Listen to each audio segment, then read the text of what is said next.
Dude, I miss your time in New York, man. I can't believe, it's already like 10, 12 years ago, man. Life. But yeah, life, dude, it just keeps coming. Endless. No, it's not endless. That's like one of the main points of the stream. In fact, ending it at the right moment is a big part of what this stream is going to be about. I got a surprise for some folks toward the end. You'll see. Let's just say I'm at the height of my beauty, and I don't want to become ugly. So we'll see. Wow. I'm excited. Yeah, absolutely. Yeah. This isn't going to be like a Jeremy type situation on this stream, right? You're not threatening us with some kind of a horrific... Yeah, no. I just threaten. I'm just like straight BPD Arho, just stay in the comments, or else I'm gonna end it. I mean, hey, as Michael Jackson, of course, said, you should feel threatened by me, right? Did he say that? That's his song "Threatened," yeah, from Invincible. Invincible? What is that? Like his collection at the end, or what is that? No, Invincible is the last actual record that he put out. I think it was maybe on September 11th, 2001. And it's good. There's some really great stuff on it, but it's like his last actual record that he completed that wasn't posthumous. It's got a lot of Dark Child, Destiny's Child type producers and stuff. Yeah, it's that era. There's a Biggie verse on it. Really? Yeah. Well, posthumous Biggie verse. So he just they just spliced in Biggie. Yeah. It's there's some good stuff. It's got that song, the kind of hit was "You Rock My World," that song that he did, where he did the music video with I don't remember. Epstein associated Chris Tucker, of course, and it's Chris Tucker. Not to bury Chris Tucker, but he certainly did go on the plane a few times and stuff. But Chris Tucker's in the video. Marlon Brando's in the video. I think Marlon Brando's final screen appearance. Okay, all right. And he says you should be threatened by me. That's a sick line, man, from Michael. Yeah, that video was "You Rock My World." Threatened is it's like a it's like a one of his many post-thriller kind of dealing with the creepy and the scary songs, and he has a fake Rod Serling monologue at the beginning, and then it's he's like, I am the I don't remember the lyrics, but it's all kind of he's the boogeyman, he's the monster under your bed, he's the whatever, so you should feel threatened by him. Right. Which is I mean, he's pretty Mishima'd out just on the level of glory. I mean, I feel like we went in that time period when we were hanging out and talking Mishima a lot. We got really into I don't know what you would call it, but the glory of great artists, great men. Usually, we just would go on those wormholes of watching Pavarotti singing at the Olympics with a cape. You don't mind if I get a little more personal, since we're getting into the meat of the conversation? I'll do it up. Yeah, we be watching Michael, and we'd be watching Pavarotti, fucking. R, of course, he's not with us anymore. Freddie Mercury, Freddie Mercury at Live Aid, these great. We would talk heroism a lot.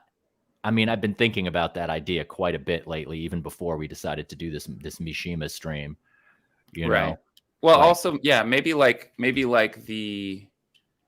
the idea of an art hero as something that's different than a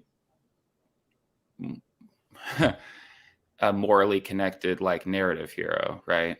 A hero in that they did the thing so amazingly or whatever, right? As opposed to they did good for others necessarily. Right? Yeah. Okay. Yeah. Do you know what I mean? Well, yeah, definitely. I mean, if we're talking about artists that are kind of disconnected from modern, morality, where morality is supposed to be compassion and benevolence, or even somebody like Michael Jackson or Mishima, where it's maybe their whatever's going on, their internal moral life is so ineffable and hard to even conceive of what the processes I feel were for somebody like Michael internally, you know? Yeah. Like what he really thought and felt about himself and whatever his actions, and the Jehovah's Witness and all the different stuff going on with him, you know? Yeah. Anyway, we could talk about Michael Jackson all day. But well, no, but I mean, but you know, but we're talking about, you know, we're talking about like Michael, and we're talking about like Kells, like R. Kelly, you know, we're talking about these people that are artistic heroes, but they did things that we just sort of like understand to be morally bad. But then you got a guy like Mishima, who's, you know, probably his sense of morality and glory, etc., are like at odds with like modern liberal, like normie ways of looking at things. But he didn't do anything specifically that we would be like, oh, that's evil. Like, you know what I mean? Like he was just kind of like, I mean, he killed himself, you know, he didn't kill like, right. You know, evil by Catholic standards or whatever. Right. But I mean, but it's like he's not really canceled, for lack of a better word. I mean, you know what I'm saying? Like it's sort of sure, yeah. I mean, I don't know. I wanted to reread the John Nathan. John Nathan was one of his main translators. He translated this book. He translated The Sailor Fell from Grace with the Sea and a bunch of other ones. And John Nathan wrote a biography of him that I read a long time ago, again, like in my early 20s probably, and wanted to reread a bit before this, but you know, so I don't know, I don't remember anecdotally or anything that dark about Mishima in his personal life. I mean, I think you know, but I think also the impression I've gotten from some of the stuff I've read over the years is that he was, you know, maybe kind of a dark guy to know, like being his friend wasn't easy. Like he kind of burned people, you know what I mean? Like, I think maybe he was like kind of not necessarily like I don't know. We'll get into it, but I mean, yeah. I think I don't know that he was like, I don't know that like his wife like just totally had a sick time being with him for all those years. I mean, maybe she did. She's very protective of his legacy. I mean, I'm sure she was not getting the you know, intimate affection that she, you know, probably wanted, but maybe, I don't know, you know. But as far as like, you know, but I mean, you know, it's like if you were like a German writer in the 50s and you were just like, you know, like, I wish we had won, you know, it's like you would be like, you're evil, you are into genocide. Right. Whereas like Japanese, like Mads Mikkelsen in The Dial of Destiny. Of course. Is that spoiler warning? But I just, it's just like Japanese, this post-war Japan. Like, I just don't think people don't talk about Japanese, you know, just the reactionary post-war Japan, you know, reactionary politics in post-war Japan, or just Japan being an Axis power. It's like people don't talk about it the same way. Like, you know what I mean? You know what I mean? It's like, it's not like, oh, Mishima's evil. It's just like, oh, he was like stuck on this lost cause of monarchy, you know? Sure. It might be more like the way that people looked at, say, well, that's a bad analogy. I shouldn't. I'm going to do a Joe Brandon now and say I shouldn't have said that.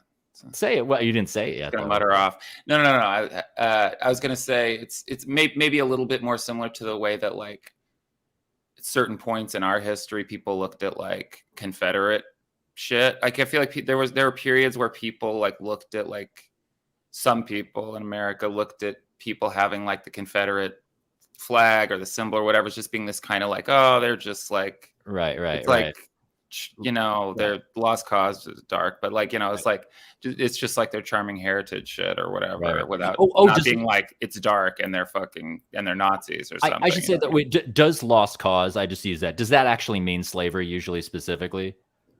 Because when someone says lost cause like that, like, you know, like hang on to a lost cause, does that usually actually mean slavery specifically when people say that in America? Oh, well, no, but I think it's kind of that phrase has come to be associated with the kind of evolution of the pro-Confederate, you know, like war between the states, war of northern aggression, all those kind of like euphemistic sort of framing devices of the past. Northern aggression. Yeah. Well, no. So yeah, it totally would be like the way we viewed someone, right, flying a Confederate flag, like up until recently, where now we're like, that means slavery, you know.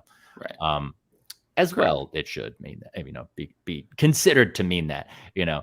But then again, with Japan, though, you know, it's like, I don't even know the history. Like people don't even fixate on Japanese I mean, there aren't, there's like a million, you turn on Netflix, like all it is just like everything about Hitler and Germany, you know what I mean? But then it's just like Japanese and, Italian fascism. And then the Japanese thing, they don't even call it fascism. It's just like them in the war, you know what I mean? Imperial Japan or whatever. Imperial Japan, they would call it. Yeah.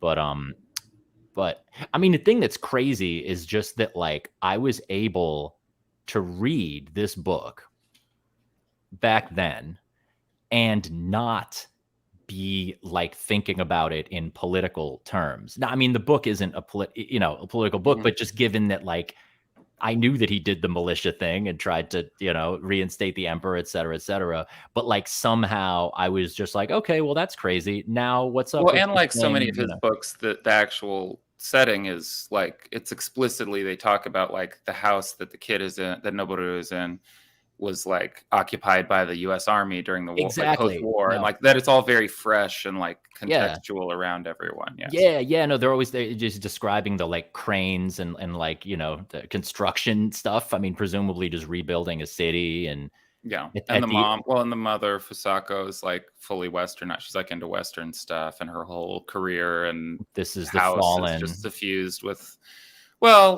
From one kind of perspective, I think that he would take at certain points, or that people would again associate him with, is that like the post-war period, the fact that the emperor denounced himself as a deity, which is, I love that like, what's it called? And you know what that's called? It's called like Humanity Day or something. It's so really funny. But it's like God, the date, mega cringe, dude. It's funny, dude. No, you got to check it out. But it's the date in 1945 when Hirohito basically was like, okay, he made like a public, like, bowing of like, okay, I'm not a deity, I'm a human. And that was like, Mishima took huge issue with that, man. And was like, that's fucked. Like, you need to, dude. Like, he did a lot of, I think his death even was on the anniversary, maybe. Of that.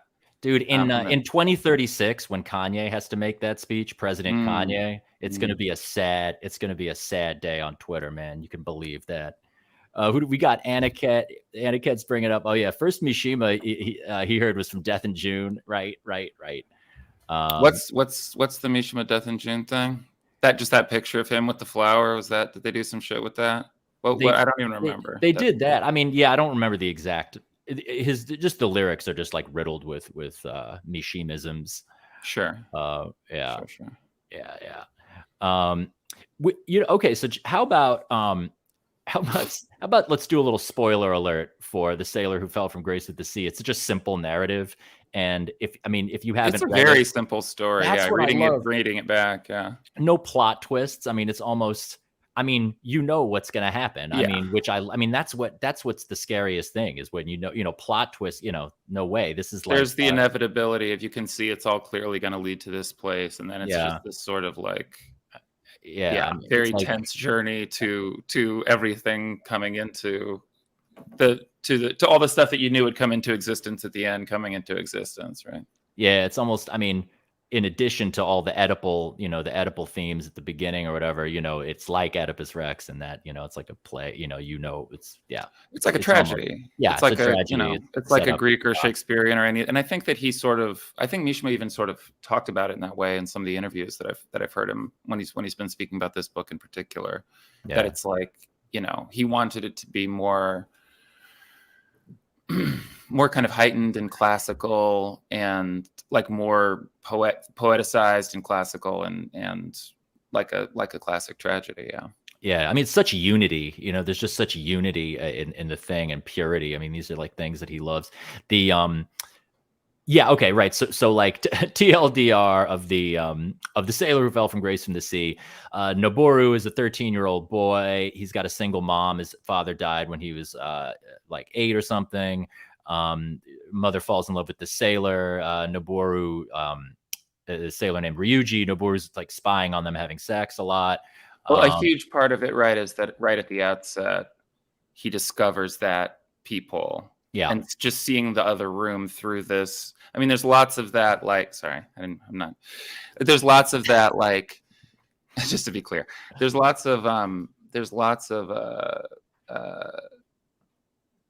stuff, especially I feel like early on, where all the metaphors are just so. I'm sorry, I kind of knocked you right out of the fucking thing. No, anyway, keep going. Yeah, He sees the people. He's seeing the room through the perspective of the peephole, changes his whole sort of.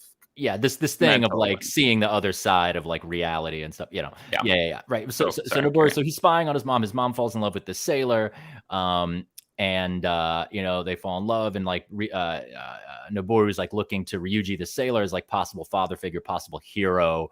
He's kind of debating like, wanting him to be this heroic sailor doing heroic things. Ryuji also has this internal feeling, I have always been destined for glory and greatness, but I don't know how. Like, we'll see, maybe there's a chance for me to experience glory. He goes away, tearful farewell. He comes back second half of the book and marries the mom and kind of becomes domesticated and like a land-loving normie, and has kind of become deflated, like, I'm not really going to experience glory, but I'm going to go, work at the clothing shop where the mother works. And so, he commits to life instead of to death, or he commits to the land, And this whole time Noboru has had this little gang of like 13-year-old, like little edgelord dudes that like hang out. Edgelord's putting it mildly, but but they're like real edged out. Well, they're like school shooter types. They're like I walk along the line of the border of that separates. What's that really funny Green Day lyric? I walk the borderline. That separates me from my. On the board, it's like on the border of the line. On the borderline that divides me somewhere in my mind. In my mind, yeah. Anyway, it's a shame. I should know that because I teach that to like 5 kids a day, and shit. I'm like paying rent here with great that song. Boulevard of Broken Dreams. But what? Right. So he comes back, he becomes like domesticated normie, whatever. And Noboru feels totally betrayed by the fact that this guy has given up the sense of glory, and then, as has been hinted at the whole time, he and his gang of little 13-year-old budding thugs kill the guy. So yeah, I mean, it's a pretty simple tale, but we presume off screen soon after we leave, the moment after we leave the book. Yeah. Right. I mean, right. They don't depict, well, it's too elegant for them to talk about, them gutting him and stuff. But, sure. I mean, the gruesome shit is, the leader of the pack tears this kitten apart at the beginning to sort of show them. I mean, I'm interested too. It's like, I am interested in how, like, just in describing it right now from like a basic synopsis point, do you feel like this is like a creepy ass book to just be like, tell everybody it's your favorite book and give it like as gifts to people all the time and shit? No, like, give as gifts to, your loved ones. No, it's a test, man. It's a test. I mean, it's like, it's a litmus test, man. Yeah. Can she hang, Can she hang? Wow. Of course, I mean, you do want a woman who rolls her eyes at this a little bit, right? But anyway, oh yeah, I mean, right? You know what I'm saying? If she was like totally into this, you'd be like, I don't think Well, I think we should also, understand that there's. I mean, I don't think that any of us should look at. I think both Ryuji and Noboru and the boys are shown to be like a bit ridiculous at times, or a bit like. I do think so, because I when I read it the first time, I mean, I wasn't this simplistic about it, but I did have this feeling when I read it years ago that Mishima was kind of somewhat like sympathetic to the boys in some way, or like their perspective. But now that I read it, I'm like, no, he's identifying this sort of like crisis of masculinity and of modernity, etc.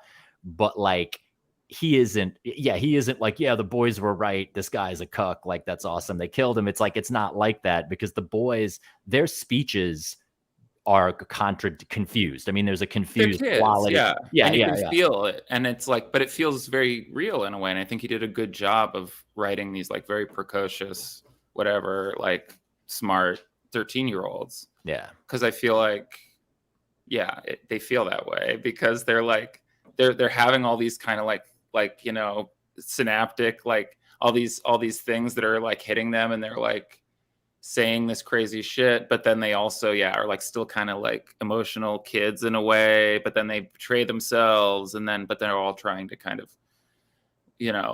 up each other, and it's like it's a very real dynamic. I mean, it's the whole thing is heightened and romantically written, but I think it's I think the boys are done well for like a group of psycho 13-year-olds or whatever. It does give me that creepy feeling though, of like that vibe of like, the next generation, man, like they're colder than the last, like like in The Wire, like people always feel that way, right? It's like every generation feels that way, right? Yeah, like these kids are just, they don't even have any code of ethics, But it's also funny because when I read it when I was younger, I read it for the first time when I was like, I think 14, 15. I got it out of the high school library and did not know anything about it and was just like drawn to the edition or whatever and read it, and then it's been like one of my favorite books ever since. And I this is the first time I've read it in a long time, but I did reread it a few times over the years as a grown-up and still loved it.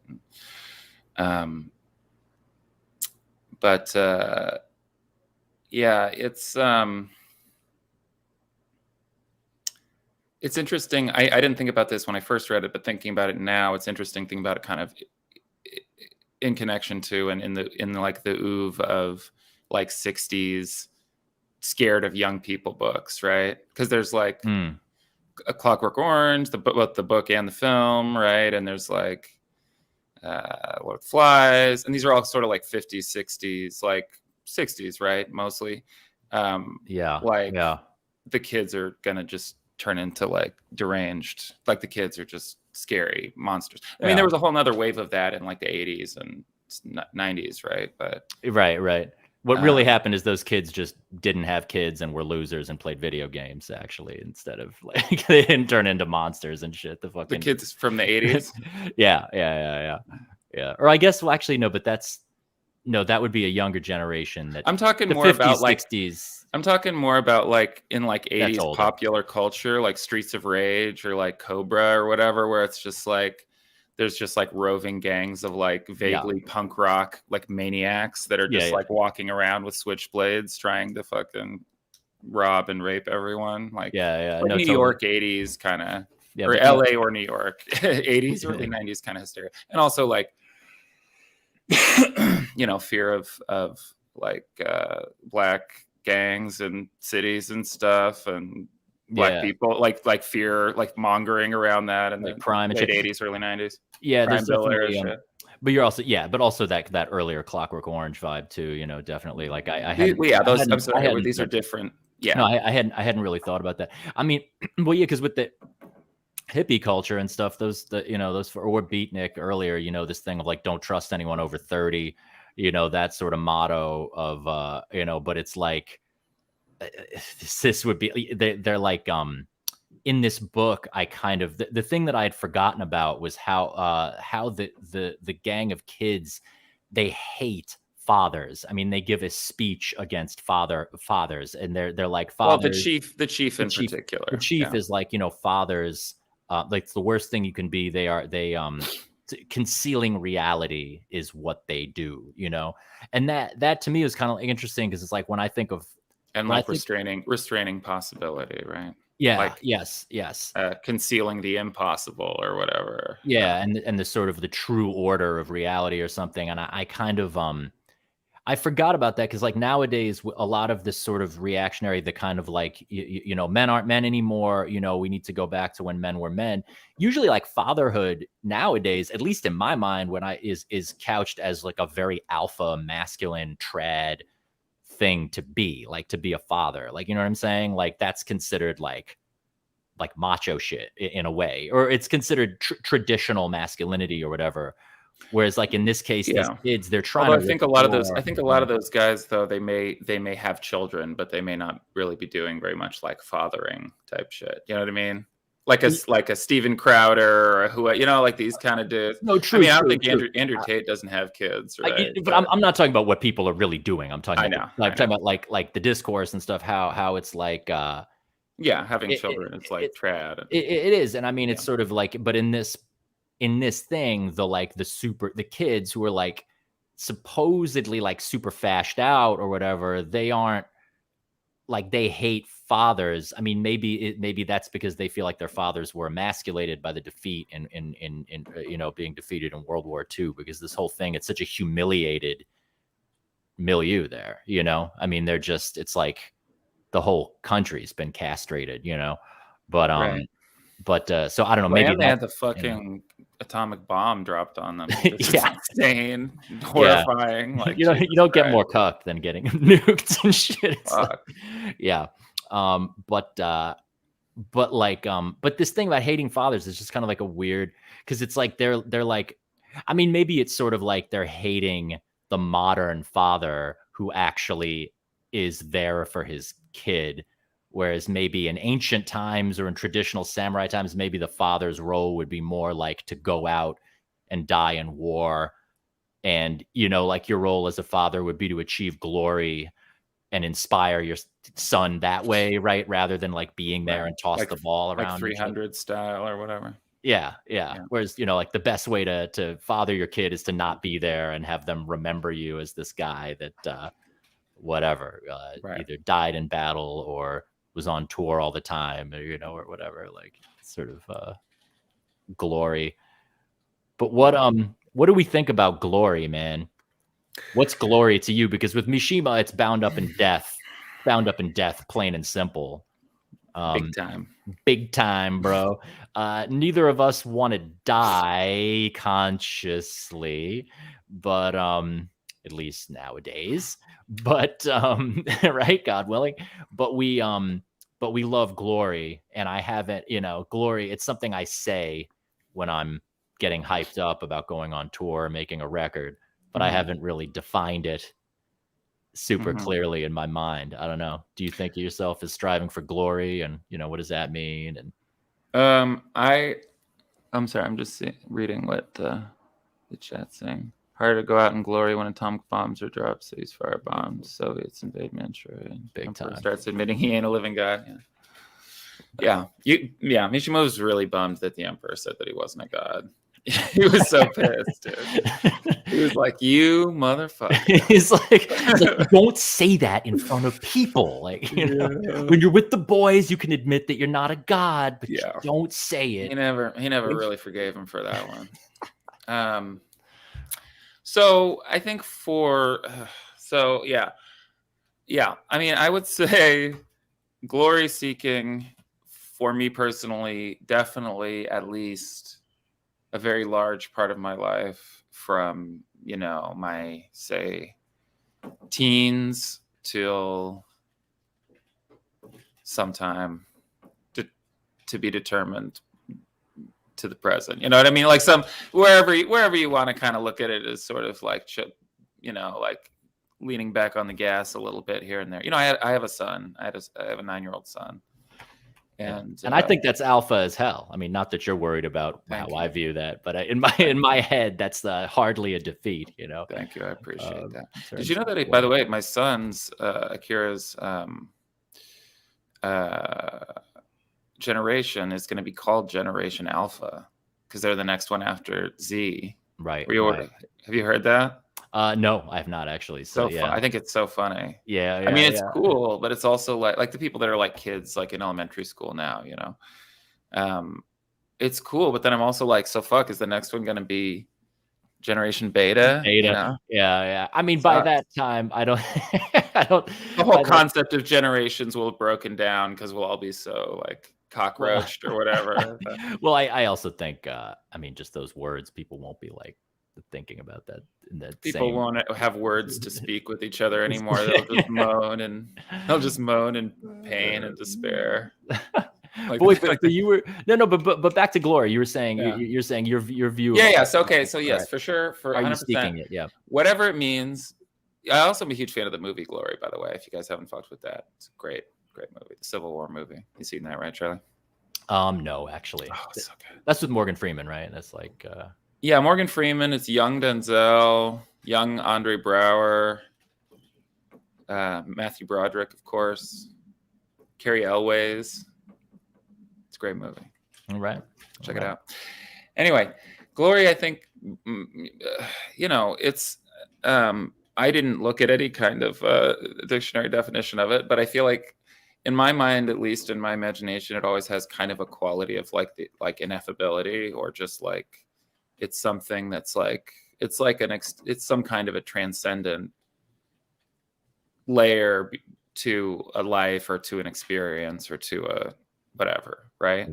Yeah. And I think that both for better and for worse, probably since I was like a young kid, I developed or held on to, or whatever, a very powerful sense of personal destiny, or at least something to personally project myself forward towards. Yeah. Which I would say is, basically like the concept of glory, as I at least hold it in my mind. The desire to attain like I guess, and again, this is all for better or worse, especially when you're talking about like a child psychology forming or whatever, but like, or like a teenage psychology forming, but like,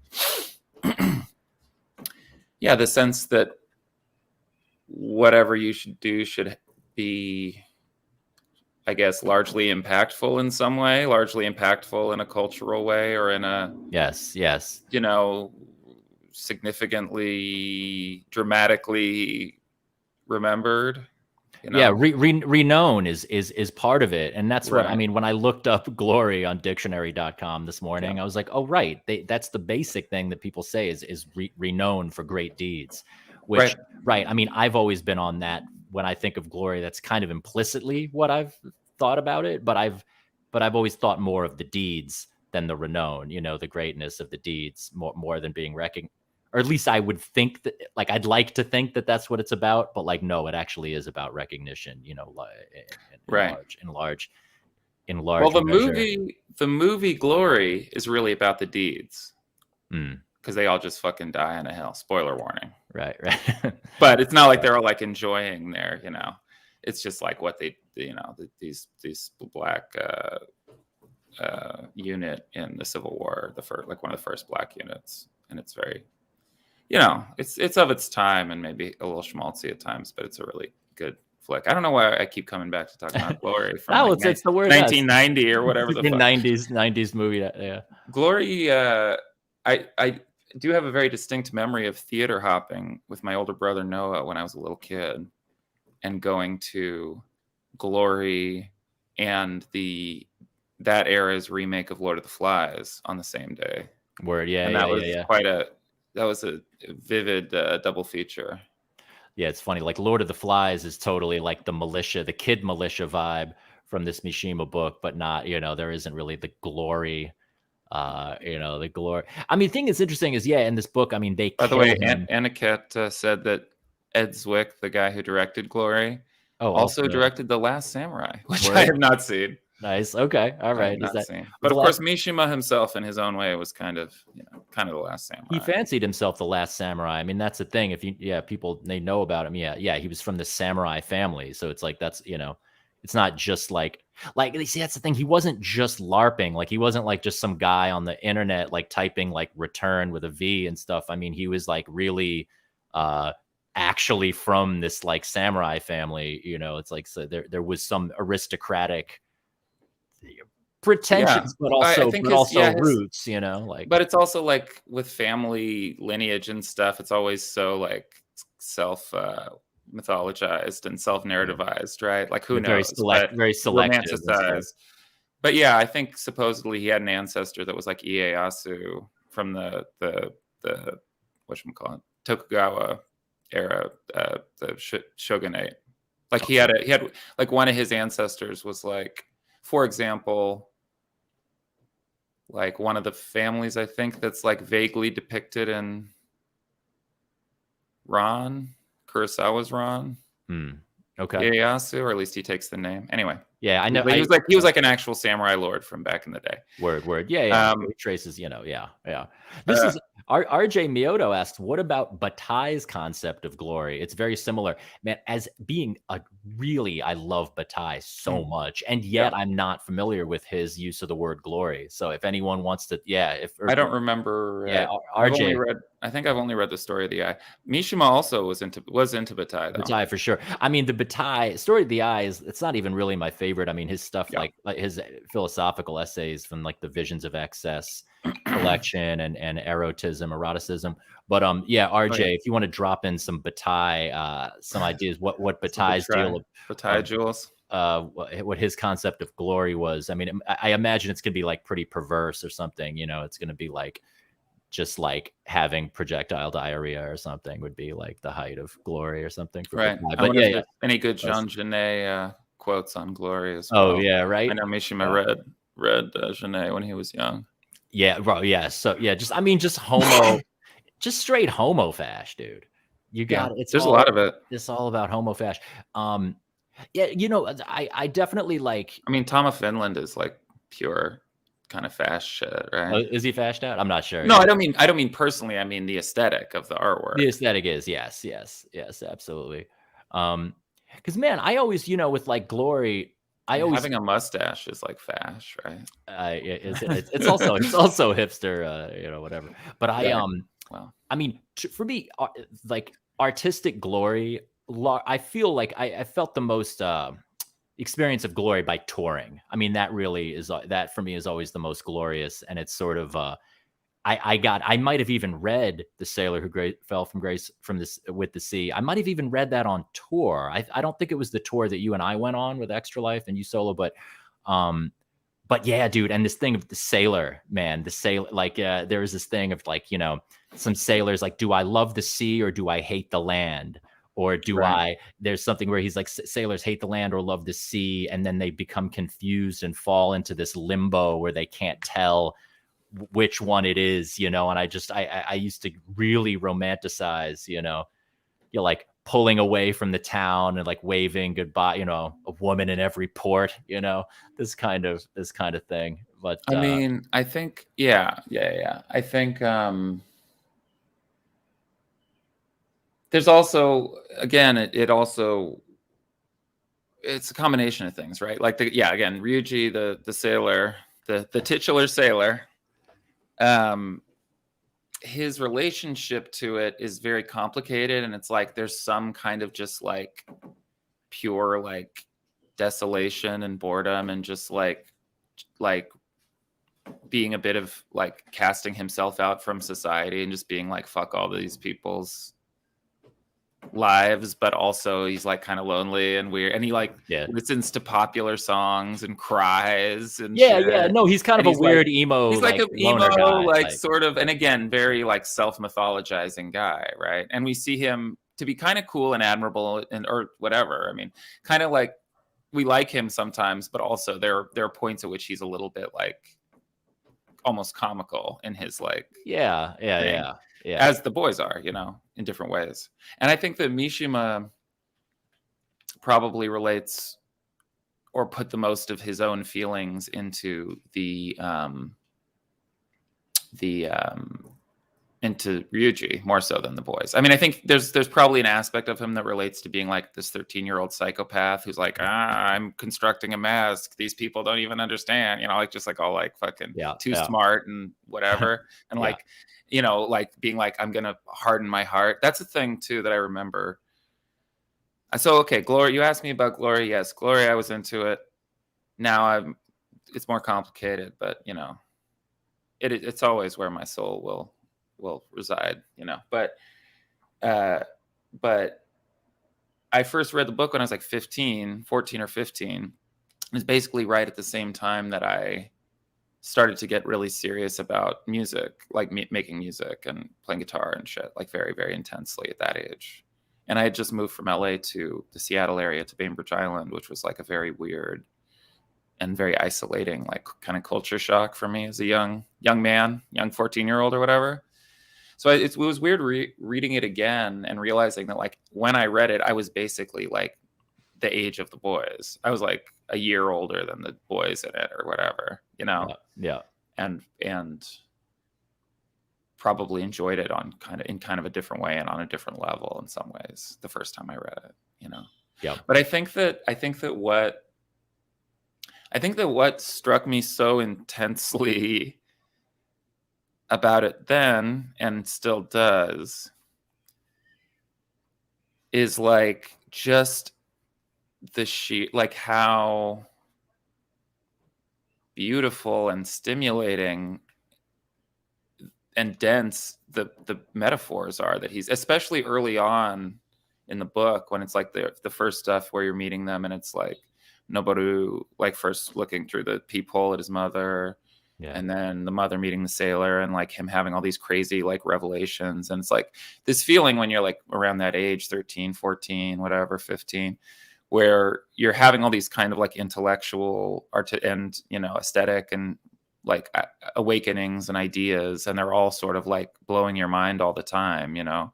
Yeah. Like one after the other. And, you know, it's a fine line between like brilliance and like manic fucking thought spiraling, right? So it's whatever like, do you mean, Sam? well, I'm just saying. So I'm just saying, it's like these things are exciting. When you're a kid, they're like exciting, but it's like you're touching something that can go very dark, or can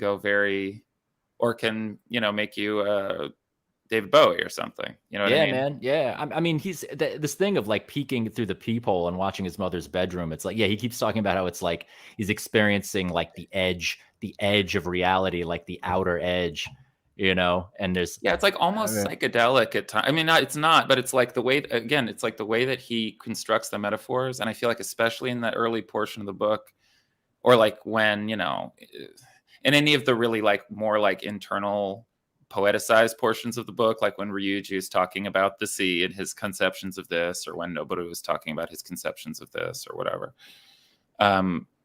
It's like the metaphors, I feel like it just keeps coming, and you're just like, and it's like, psh, psh. It's like he's like this is this kind of cosmic you know, analogy that I'm drawing or whatever, and then I like add to it in this way, and then it like builds in this way, and then it's like connects to this other reflected metaphor in this way, and it's just like it's just quite beautiful writing, and and I think the translator does a very incredible job, John Nathan, in this one in particular. Some of the books I haven't liked, I don't know that I didn't like the translation as much, but there's some of his books that I don't like as much, you know. But but he wrote a lot of fucking stuff. He wrote so much stuff. If you look at his discography or whatever, if you look at his bibliography, it's like it's massive. He wrote like 50 plays or something, and like 30 novels, and just like so much stuff. No, I mean, just the sensuousness of the style, you know, like I mean, just the like, especially at the beginning of the book, it's like every room and situation, it's like almost like he hits every sense. He's talking about like what it sounds like, what it looks like, what it smells like, every fucking.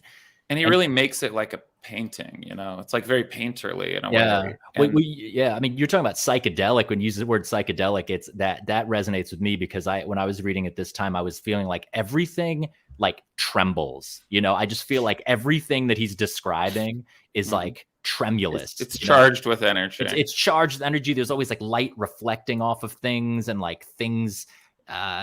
Well, you know, he's really into like Shinto, right? So, I mean, he's like this sort of this animistic sort of pan spiritual kind of thing, you know. It's like he kind of, without going too insane, he's like sort of, there's this sense that objects have this kind of bristling with this kind of psychedelic radiance, you know, like it's some kind of consciousness. Or like there's something just behind the curtain of the... Yes. Yeah.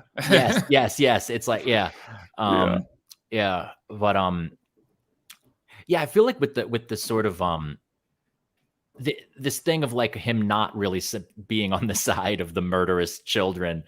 I mean, those kids are they're confused, but there's a nihilism to it, or like sort of trying to go as deep into nihilism as you can go to like become whole or something. And it's sort of like, even just now, I'm kind of thinking that they bestow glory upon Ryuji the sailor. They make him a hero by killing him, but it's kind of like, it almost has the sense that in the modern world, in this democratic, you know, fallen from his point of view, you know, non-imperial, non-monarchist, whatever world, it's like that the only way to die is like, the only way to have any glory is to have these nihilistic kids kill you. It's like there aren't things like, you know what I mean? Like there aren't, because it's like, well, it's like a self-loathing. It's like yeah, just have these like insane children that there's no accounting for, just like murder you. Yeah, like just that, like, because you've just been defeated in war. And also, you know, I know so little about post-war Japanese history, but this is literally just from reading Wikipedia,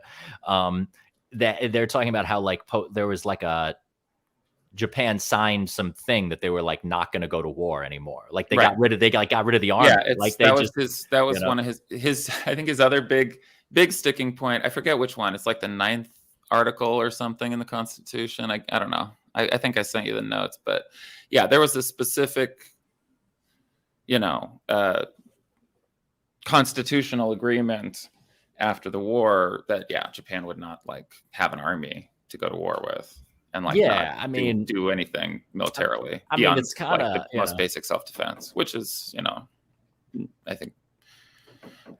I mean, that shifted like, a little over the years, but it's like, that and the emperor saying that he wasn't a god are the two things that really fucking pissed off Mishima, I think. Yeah, no, on the political side, it's just like humiliation. Yeah, I mean, you know, so I mean, these kids.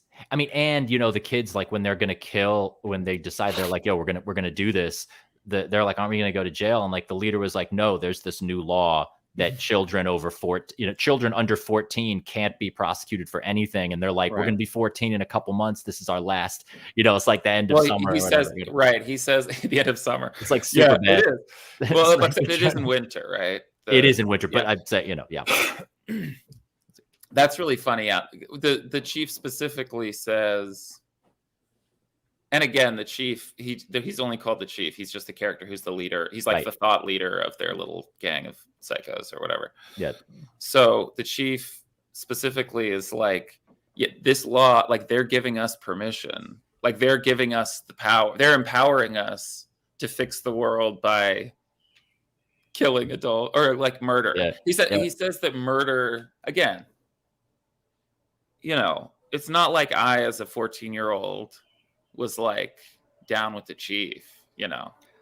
Well, but his whole thing is like, I was more interested in the sailor, I think, as a 14-year-old, like spiritually, but whatever. Well, sort of like what the sailor could have been. I mean, maybe if he had been in another time. How he, again, it's like self-mythology, like how he's self-mythologized and how he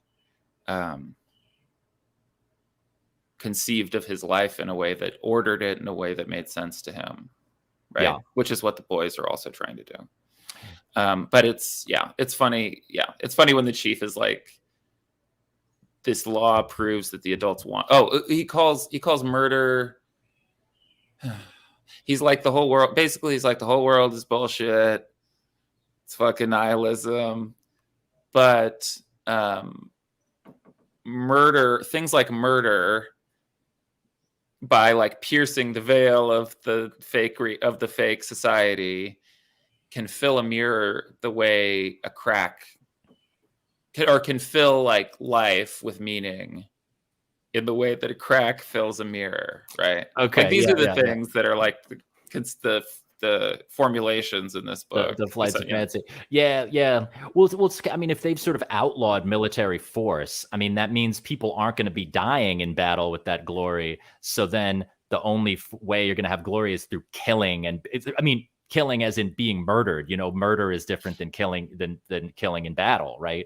Being killed in battle is different than being murdered. So it's like almost like in this fallen, demilitarized, you know, cucked, like post-war Japan, it's like you have to, the only way to achieve glory or bestow glory upon people is through these like perverse, like ignoble channels of murder and violence. You know what I mean? It's like you could only have nihilistic violence. Like they're sort of getting rid of like the ability to go to war and fight for higher things. Because that's the thing I always thought with glory, right? Is like, it's not just achieving great things. It's achieving great things based on some higher principles, which I never would have been, or still couldn't articulate in music. I would just say music itself is the higher principle, or the beauty would be that, but yeah, I always thought of it as having like dying for your country, which I don't give a fuck about, or dying for God, which I do, but not in an organized religious way, etc. So but yeah, like wait, let's get to wait, back there was a Bataille comment from RJ. RJ says for Bataille, glory is like the prestige that accompanies expenditure and excess. Like you risk yourself to gain this transient power that's just itself, not power over anything in particular. If more like fortune and glory, like Indiana Jones style, right? Yeah, well, but he's saying expenditure. I would read that as being that glory is like it's an aristocratic value, which is I see. It's like around the world in 80 days. Yeah, like that being like a gentleman traveler. Like, being like a rich guy who's like, I'm gonna sail around the world in a hot air balloon. Yeah. I mean, right, yeah, like sort of or like excess and expenditure, sort of like, I mean, or just charity though also would actually be that, like insane amounts of charity. Right? I mean, sort of like achieving glory by sort of showing off your wealth, like, you know what I mean? Like a non-bourgeois take on wealth, where it's just like not like functional and prudent and like no foresight, just sort of like over the top aristocratic spending. I mean, that's Bataille's vibe with a lot of that stuff. Mansa Musa style. Just what's that? Like Mansa Musa, isn't that his name? The guy, the king, Ugandan,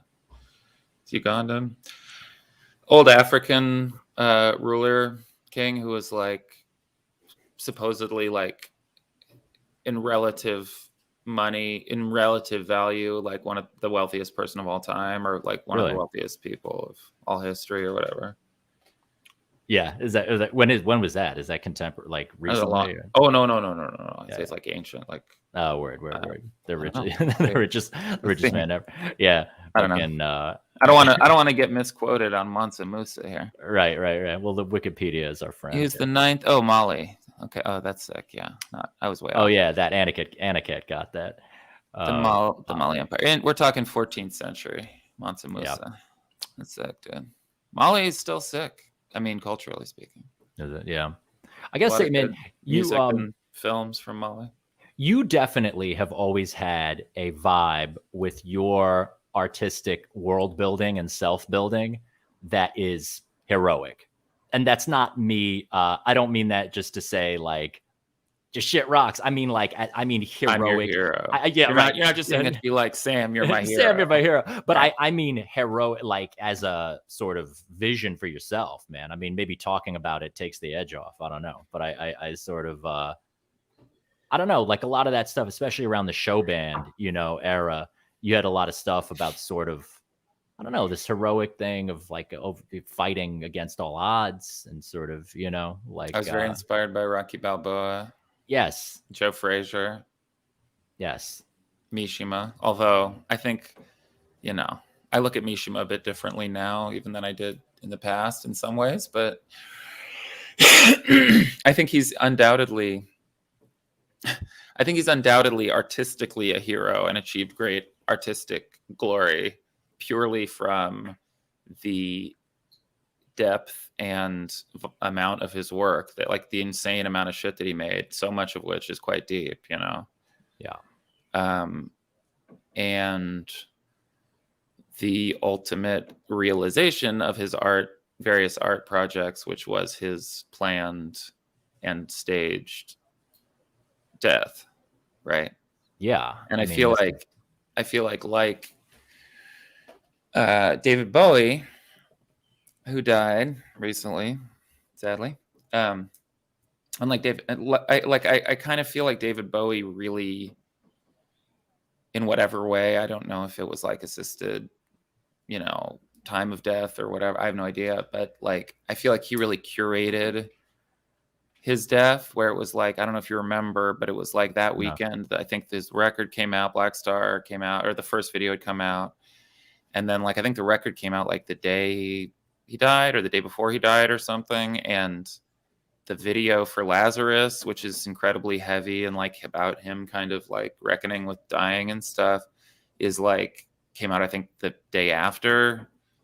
And I'm just like, that's really sick, David Bowie, to just like make this fucking sick record and these like really heavy, super again like poeticized weird music videos to go along with it, and just be like, you know. Yes, yeah, he made his death an artistic act for sure.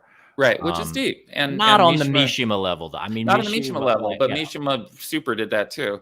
And I honestly feel like, in some ways, you know, people make too much of the political aspects of that whole event. True.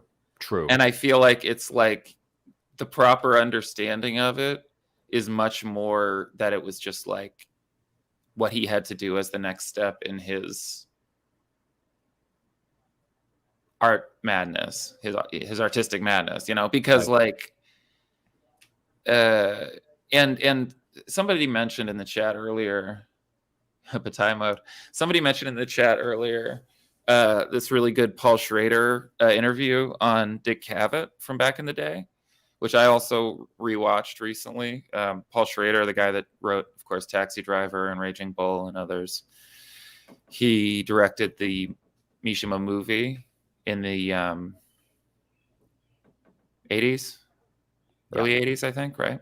Yeah. That's in 4 parts. The thing. I watched that the other day. Yeah, it's from like 84 or something. Yeah, amazing Philip Glass score on that one. But anyway, Paul Schrader had a lot of interesting perspectives and stuff on Mishima, and in that interview, I really recommend it to everyone. The Paul Schrader, Dick Cavett, Mishima interview. But Schrader talked about how he really felt like putting dark stuff and like hidden dark fantasies and like antisocial behavior into artwork could be like in general and could be and should be like a actually positive force. Like Paul Schrader's vibe was like not that seeing Taxi Driver inspires someone to go crazy and go shoot somebody. Like on the whole, overall, on average, his thing is like, for the most part, like seeing and experiencing and going through the artwork of someone doing horrible shit can kind of like release the desire to actually do it. Like you're kind of by proxy experiencing dark stuff, but in a way that's safe, and that is art. This is why people. I mean, this is why people who want to censor shit don't understand art and they're idiots. You know. Whatever. It's all complicated. It's very good, but his thing with Mishima, his take on Mishima was that like for him that didn't work. And the more he like expressed all of his darkest shit, he just needed more to do it even more and more like closer and closer to reality. Right. That like throughout his whole life, because there's like these endless representations and versions of him committing seppuku. Right. Yeah, he's like a million books, right. Like several books. He couldn't get it out of his system. Yeah, it's just like a bunch of books have seppuku. He, of course, wrote the short story Patriotism and made himself direct it and starred in the short film of the short story Patriotism. That's like almost all just him committing seppuku in black and white for like fucking 20 minutes. It's like, and his whole thing when he made it was like just like gore. He was just like, we need more blood. He's just like bringing more fucking guts, and he's just like, he's like, he's crazy. And then I think he did it in another movie, committed seppuku, like to somebody else's movie that he was acting in. It's like an extra way in the background. Right. And then I think it was like he was always incredibly obsessed with it and felt like it was something that was like haunting him, or like it was the point of light out in the dark sea. That's like a cool part where Ryuji's talking about like he conceived of his glory or his special call, or the great cause is what they call it, right? Not to be confused with the lost cause. The great cause. Like in this book, The Sailor Who Fell from Grace with the Sea, I feel like the great cause, death, glory, and like the tropical sun are all interchangeable and synonymous. Yes. He's like, the horn, that fog horn, the right. like horn always calling out from the sea. Yeah, it's so vivid, man. It's so fucking vivid. Yeah, but it's also, again, it's about Noboru, who's the kid, this very smart, somewhat crazy kid.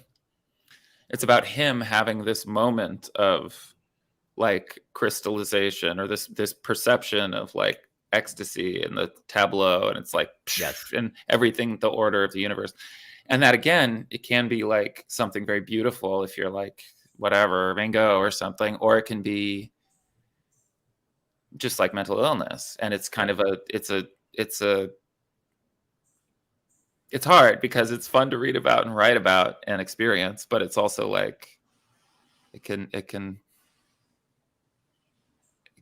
head you down a wrong path sometimes, right? Yeah, he's one of those things I think it's in the very first scene, where he's talking about how watching, or maybe the second scene where he's actually watching his mom have sex with the sailor. It's like, he talks about this unity of like man, woman, him, and the sea. And he's like, it just made a perfect, like this perfect unity, which is, it's funny you're talking about how it's like, like him committing seppuku is like, or that Schrader was saying that wait, maybe you were saying that it's like, that the politics of it are not the main thing. And it's funny because reading it now, the politics are so much a part of it for me, and that's actually welcome. You mean reading the book? Yeah, reading the book, and just like being, I don't know, I feel like, but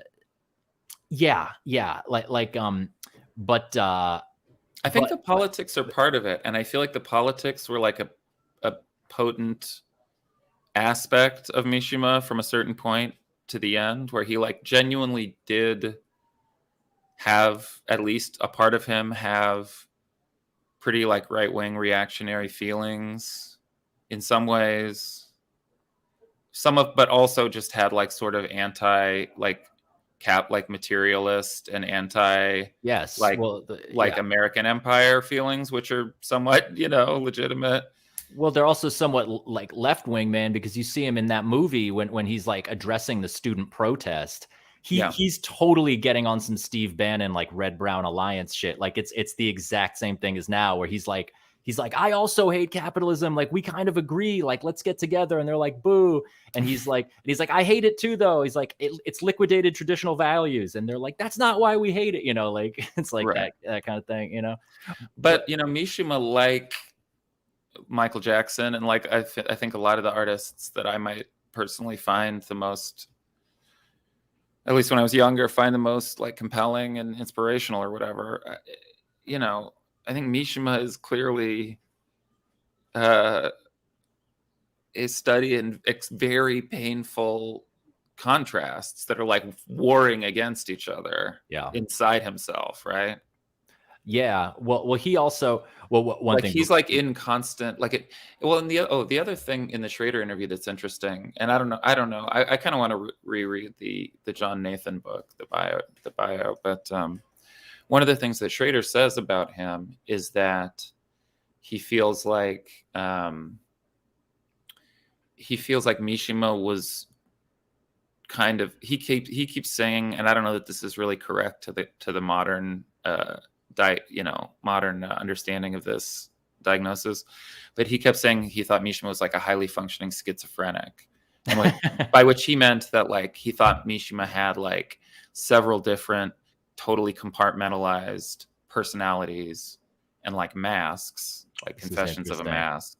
He led his life just switching between these, but that they were all compartmentalized to that part of his life, and that perhaps there was nothing, like the center was completely hollow. And like, it was only constructions and masks, and that hollowness inside is what led him to ultimately repeatedly rehearse and then perform his fucking public suicide. I have so many responses. I mean, the ironic, or maybe makes total sense thing is that, you know, you talk about like fascism or just like extreme, it's always about unity and wholeness, right? So, I mean, if he, like the idea that he's compartmentalized like that, you know, maybe this does, well, Shinto too, right? This desire for unity is sort of like fighting against that, you know. I mean, I was going to say, just when I was saying how I read it so politically now, also I wanted to say I'm so grateful that I got into it before everything was politics and my brain was all discourse poisoned and stuff, because I to be able to read it non-politically, it would be impossible now. I mean, there's no, like, the way I experienced it, you know what I mean, was just like, I wasn't even like, well, I've got to, you know, look at it like, no, man. I mean, it was really about glory, masculinity, power, you know. But I mean, on the topic of, you were talking about these contradictions, and the thing about him needing, like, that the catharsis didn't work, of always writing about seppuku, and he had to actually, and like just covering himself in fake blood, just being like it's not enough. No, but like on that topic, I think reading Sun and Steel, like, he has a real contempt for art, actually, or he has like a contempt for his own medium, because he says in that thing, he's like there's a war within me, or like a conflict within me between words and the body, you know, and men of action, and men of action, glorified being a man of action, and pure action. And he's like, you know, he's like, I have to use words as this artistic medium, but ultimately he's like, I'm looking for a language of the body. But there's always this kind of like, I mean, this is what, dude, I mean, this is, you know, Simple Answers, my record from 2018. Check it out if you haven't, everyone. It's like, you know, no, there's a lot of this in there, you know, and this thing of him, you know, this thing of the frail child, you know, he was frail, you know, right. He was like, he didn't pass the medical exam he was supposed to go into the war in 44. Yeah. But then he didn't pass the medical because he had a cold or whatever, and they like thought he had tuberculosis. And so then he always had this weird like survivor's guilt, or like guilt that he didn't fight in World War II. I probably, right. I mean, also just feeling like a coward. This vibe of like, it wasn't TB, it was just a cold, I could have fought, you know, this kind of. But I love, it's like thunder, man. Look at this happening. I love how self-aware he is, though, in his novels and in Sun and Steel, where it's like if you pointed out these psychologizing things of why he feels the way he does, he's already said, he's jumped out in front of it. He's like, yes, I was a frail child. That's there's this candor or this level. Confessions of a Mask is kind of about Dad and about his awakening homosexuality, right? Yeah. I mean, not his Mishima's, of course, but you know, the protagonist. Doesn't he? The young protagonist who has the same nickname as Kid Mishima. right. Is gay. From a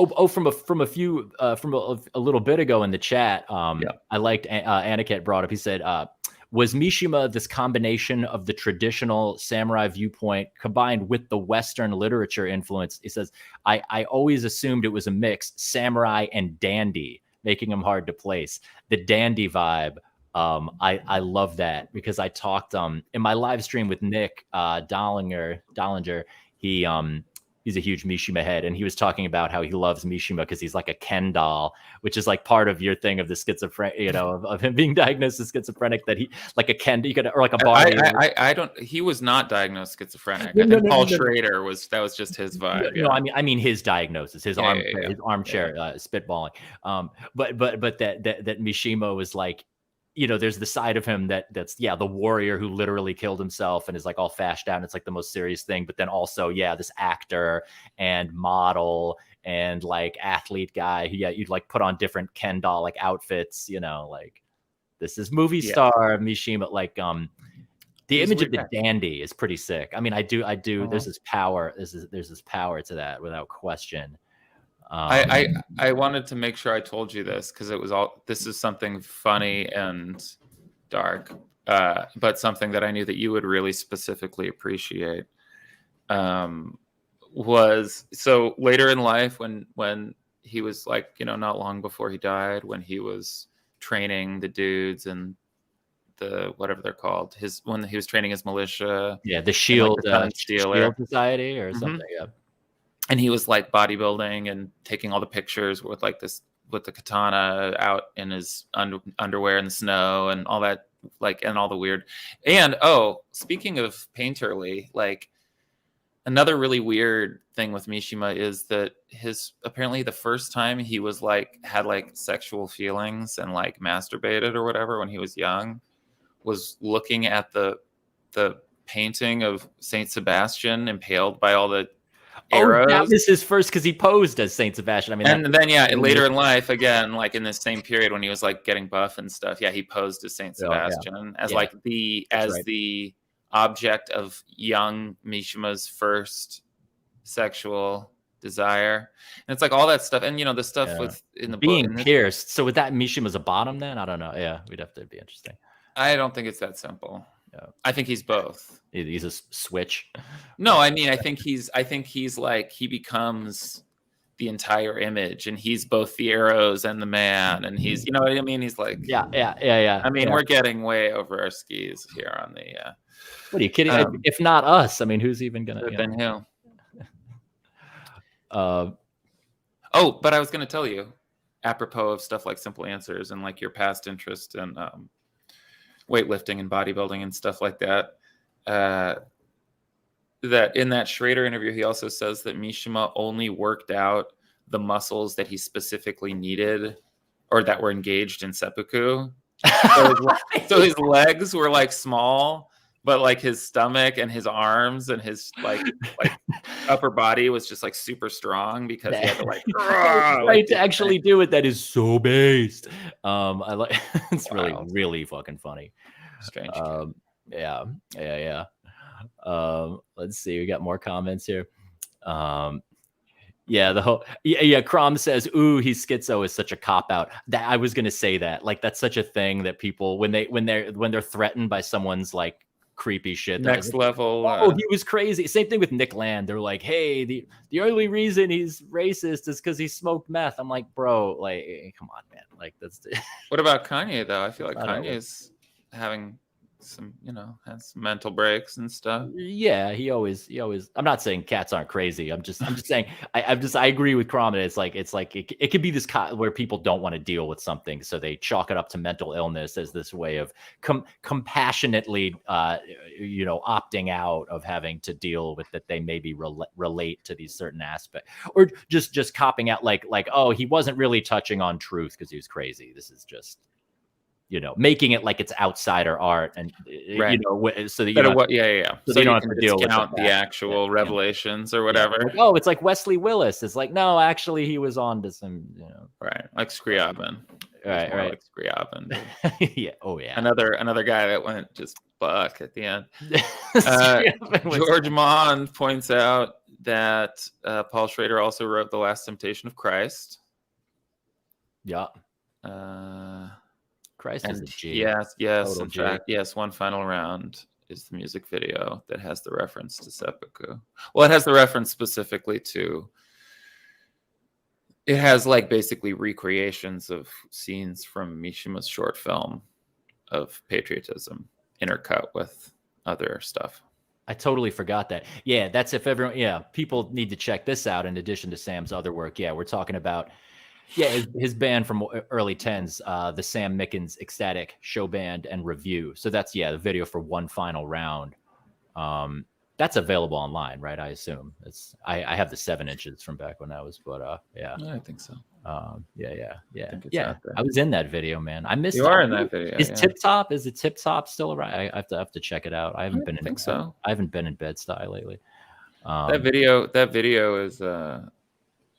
Yeah, that video's at the Tip Top.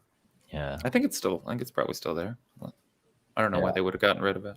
The family. Yeah, but yeah, I mean this thing of I don't know. Like there is a thing with Mishima where I'm like, I do feel dared.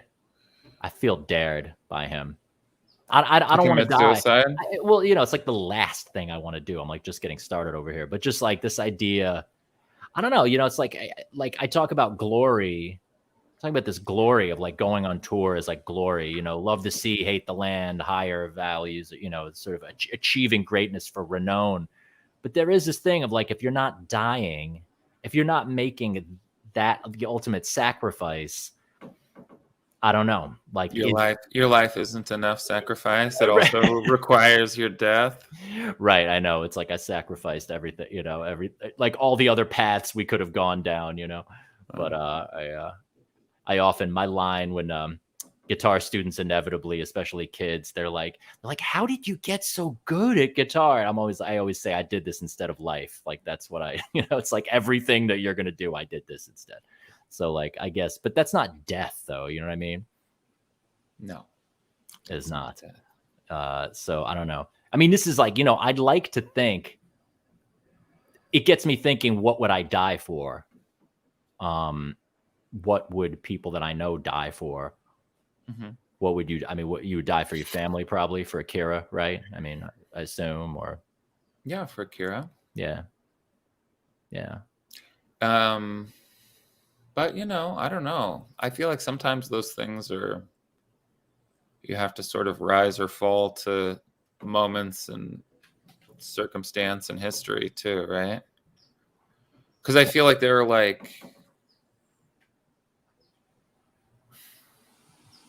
there are like political moments in history where like I feel like it's legitimate to be like, I would die. I need to go put my life on the line and possibly die, and in some cases die, to like affect this change or create this spectacle or whatever, And that, I think, can be very powerful, but is also like, sad and complicated at times. William Vollmann wrote a lot about the question of like, if and when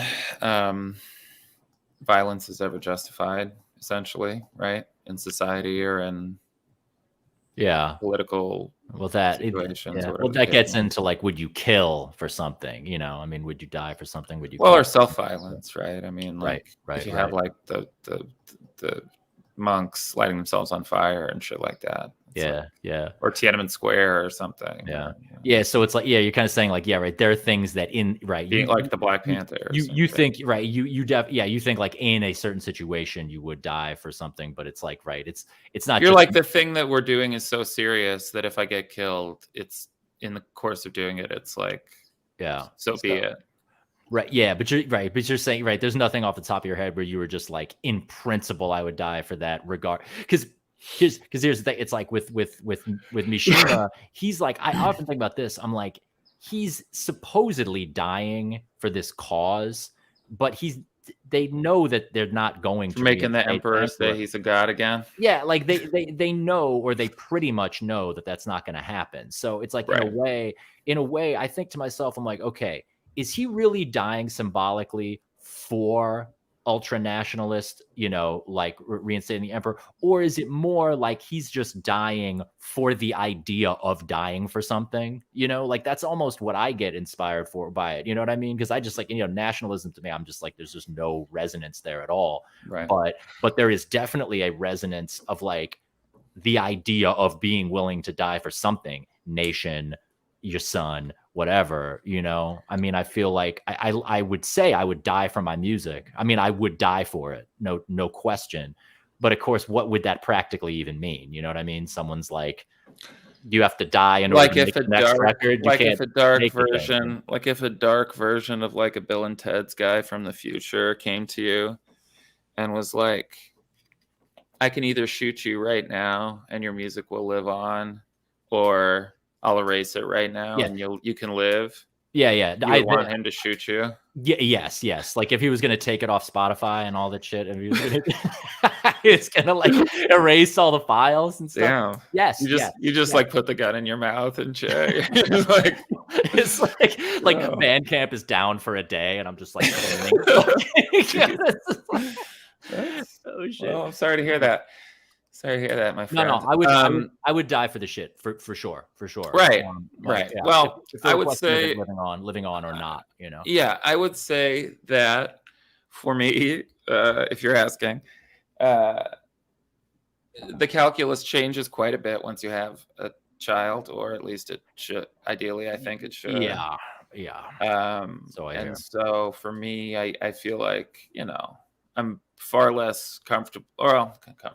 I'm far less I'm far less chill about the possibility of dying now than I would have been decades past, because I have a small son to raise. So that's very important. Got to be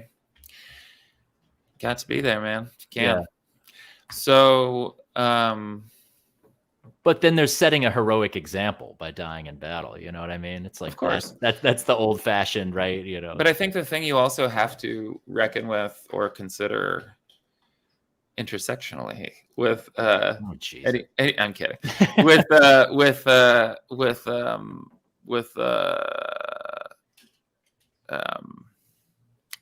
any of these ideas of like dying in battle is glorious, or dying in a fucking whatever airplane test is glorious, or whatever the fuck. Like it's I think there's always an interplay and some percentage of a mix between the stated righteous, glorious purpose and just like suicidal, like, general suicidal tendencies in people and societies of certain, and also like death drive, right? Like unconscious, subconscious death drive, which like Mishima has like the most epic death drive of all time, right? Charlie. Oh my God, Charlie froze. You guys good? Can you still hear me? Charlie.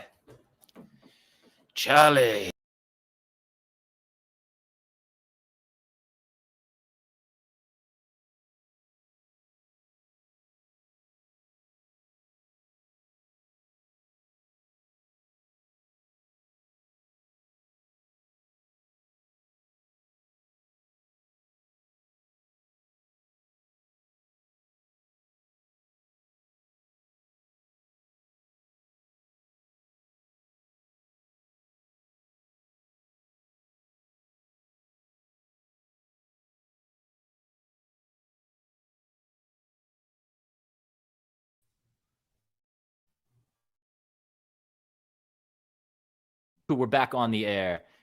Yeah, we just lost the internet connection because there's this crazy thunderstorm outside. You know, hopefully, Richter's grin frozen. Here's Sam. Was I Richter's grin frozen? In fact, I'm not sure. I thought you froze on me. I was on one, but you froze out. You froze me. Yeah.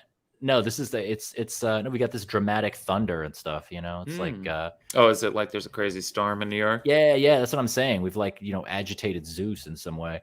Richter's grin frozen. Damn. Yeah. Damn, son. What no, but you were talking okay, so you were talking about how here's what I was talking about. The stated purpose of glorious death, be it like in battle, or be it like it's like the movie 300, or be it like it's like I'm a fucking, or I'm a test pilot, or I'm a freedom fighter, or whatever the case, right? Yeah. I feel like in reality, there's always some kind of an interplay and some kind of a mixture or a certain balance between the stated righteous, glorious purpose and a person's just like innate suicidal underpinnings, or society's sickness, or whatever the case may be. Yeah. And that, I'm sure a lot of those guys that were like, yeah, fuck it, let's just go get fucking stabbed in the field. Like a lot of those dudes, I'm sure were also just like sort of wanted to die on some level. Like life was miserable and horrifying. Same with violence against other people. I look at, you look on out in culture, and you got like Proud Boys and Antifa beating each other up. I'm like, you both just want to get in fights. Like you have the same, it's like the same fucking, sure. You know what I'm saying? Like, right. But yeah. Well, yeah. So I think Mishima, I think a lot of the time with like glorious heroes of old, or of antiquity or whatever, they're probably also just like, like to whatever degree some of these figures might have once existed, or the story might be based on something, like these people are probably just like so insane by contemporary standards, right? Like Odysseus or whoever. Not that you know what I'm saying. Yeah. Well, so yeah. I don't know. But with Mishima, obviously, very powerful part of his conception of glory. He says it like literally, I don't know, 30 times in this book, that like glory is death and death is glory, basically, over and over and over again. He's just upset. He's like so death obsessed, Mishima. Obviously, his whole career. To kill your, I mean, to die at the height of your beauty, that's what he said. But which is what the boys are into in this book, right? Is like they kill a kitten and dissect it, and it becomes like, they say, it becomes like a constellation, or it becomes like that the kitten was just a mask, and like the actual matter of it like is beautiful just in its rawest form or whatever, and that it's like more real, that like, I mean, the chief is basically just getting on some like super villain, like Batman villain shit at times, right? Where he's just like, he's like, the skin is not naked enough, well, I mean, that's like, nobody thinks that, but it's like that, like even like seeing his mother and Ryuji naked is like not enough intimacy, and that like the true realness is like underneath the skin by like spooling out their intestines and shit. Yeah. Just like psycho killer shit. He's like on some like. Well, this thing about the chief. That's the thing. It's like this, right? There's this reactionary like longing for a time when people supposedly did X, Y, Z, but like randomly killing kittens like that was like never. That wasn't like Odysseus. Classic. It's not like psycho shit. Right. It's not. Jim Jones did it. Right. It's not one of the Von Erich brothers did it. I guess what I'm saying is that that's considered psycho shit by modern standards, but also by some traditional ancient standards. Well, maybe Aztecs, they kill people for ritual, but even still, that shit wasn't like cruelty like we're talking about, So it's like there is this like fantasy, malformed antisocial behavior type shit. Yeah. I mean, the thing is, I'm always expressing sympathy for this sort of reactionary like attitudes of like we've fallen from et cetera, but it's like I also think it's really important to like acknowledge that like you can't go back even if you wanted to. If you do try to go back, you end up with like Hitler or something, and it's like disastrous by any era's standards. And I do so in this book, I do relate to not only to that sort of like mournful like longing. I mean, there's a sadness that it's over, that like the tradition of the samurai is over. These traditional values are over. The mom works in this cosmopolitan thing of where, the sailor has to wear tweed jackets. Like, it seems like here's kind of what I'm getting at, that it's like in the book, he seems to have a more, it doesn't seem like the author's going to do that. It doesn't seem like the author's going to actually kill himself, because it seems like there's some acceptance that those times are done. Wait, you know what I mean? Book? In the Sailor Fell from Grace from the Sea, with the sea, it's like it seems like there's this understanding that one can't go back, and that the samurai times are over, and that's awful and sad, but it's like, I don't know, there seems to be this like artistic self-awareness and this nuance or something to it. I think the point is that it just kept coming out throughout his work over the years. And this was like a pretty mature stage, right? This is like in the it's in the 60s. Yeah, it's like 63. 63 in Japan, I think. Yeah. So like, it's, it's been coming up a lot, but I feel like that's the whole point again, is that like, you might think that the author had dealt with these issues in a nuanced way and and had clearly like felt through them and like thought through them in these really heavy, profound ways. And that therefore that would dispel some of that energy in the way that Paul Schrader described. Right. But it does. But for Mishima, he just kept needing to be like even more close to actually committing seppuku until he did it. Well, until he made himself like this like lifeless, grotesque like image that was like, the cat or the sailor or whatever. Like he was like disemboweled. It's also funny reading back, because I remember when I was a kid and I first read it and read about him and stuff, I was like, wow, that's actually kind of sick. Oh. And like, yeah. I'm sorry. Wait, keep going. I got to close the window because there's just like rain coming in here. Hold on a second. Yeah.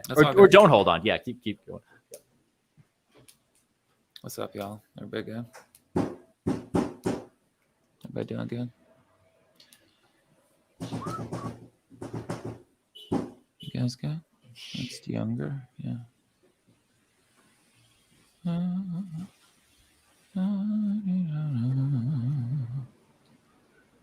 Yeah, the moral calculus for the use of violence. Yeah, it's that William Vollmann book. I can't even close the window. I'm just gonna let the rain come in and destroy my interface. Anyway, sorry, keep on going. Yeah, no, I'm kidding. So anyway, Mishima, he had to kill himself. He had to make himself into the image of this, you know, like the dissected thing. And I feel like, I feel like now, from a contemporary perspective and reading stuff now, I feel like the politics were not. I mean, I think they were earnest. I think they were kind of held beliefs that he actually felt some of those political things over his life in general. But also, I feel like ultimately they just became an excuse for the suicide, right? Not like truly the driving force. Yeah, I think they just provided the context for him to do it in that way. Right. And you know, it is kind of funny. When I was a kid, I felt like the fact that like a weird like Fae writer like trained a militia and took over a government building was like kind of sick. Even if I didn't agree with him politically, I was like, that's just kind of amazing. Like, imagine, you know, imagine Dave Eggers or whoever doing that, you know, or whatever. You know, I'm saying it ain't twee. I mean, that we can say, you know? Right? Like Salman was kind of tough in his way. He was like maybe the last one that was like sort of tough in his way at a time. Salman Rushdie. Oh, yeah. But like, anyway, but the fact that Mishima like trained an army, and I was like, wow, that's wild. But I think I kind of imagined it as like a more intense thing, like the training camps and the militia and the Sun and Steel era. Like, I'm sure some of it was pretty serious, and there's like probably some maniacal like soldier of fortune Japanese dudes that were into it and shit. Yeah, but for the most part, it was just like all his college students and shit. Right, just on the elliptical, just like. And, he's just like, you're looking good. Just leg day, just Mishima leg day. Well, no, he didn't do leg day because he. That's right.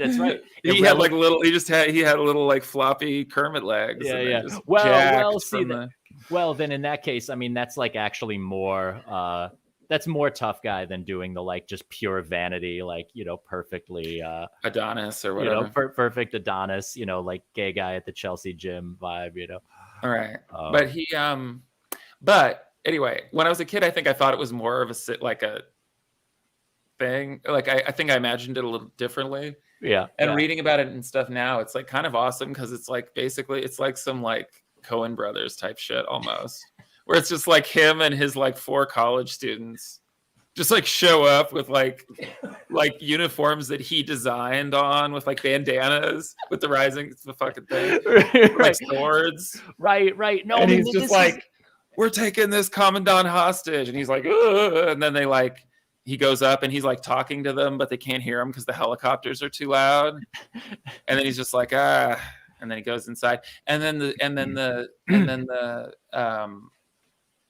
his second, who was like his mate, one of his students, like couldn't do it because, you know, for seppuku he does the disemboweling, the self disemboweling up to the heart, and then the person behind you is standing with a sword and is supposed to cut your head off at that point. Okay, right, just to make sure. And he couldn't, and the kid didn't do it, so then they had to get like one of the other kids to come do it. And I'm just like, it's like kind of, it's like almost comical, but it's very dark. But it's like this like almost kind of bumbling, like it's very Coen Brothers, like burn after reading energy or whatever. Yeah. Well, so this is why he's got like three. You know, he's got at least 3 sides, which is just like serious artist and a serious maniac who killed himself and just goofball. Like it's like.